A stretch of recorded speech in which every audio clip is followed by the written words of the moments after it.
La mia anima sa di uomo. Se la terra indugia sotto la neve, resto mansueto nel mio spirito. Se il rovente respiro del talamo accende la passione, vivo come spoglio ramo cinto dalla tolda dei miei versi. Se il riso straripa sulla bocca degli sciocchi, non celebro le mie parole nel sogghigno, poiché sotto il dolce miele tremendi vileni s'occultano.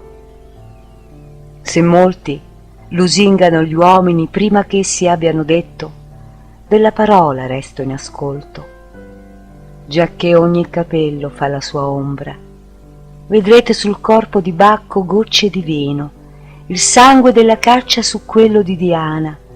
In me non vedrete né giganti né eroi e neppure miti, poiché la mia anima sa di uomo.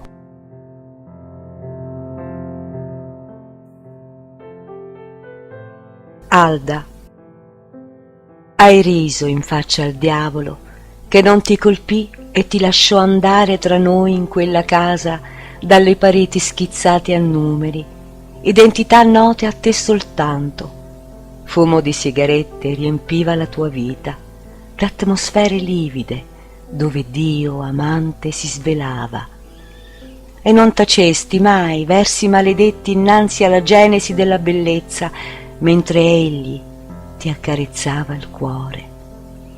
Felice hai affrontato quei giorni d'amore contati con la clessidra del tempo breve, in quel silenzio che fa rumore e nei versi che brillano più di una dorata cupola di stelle.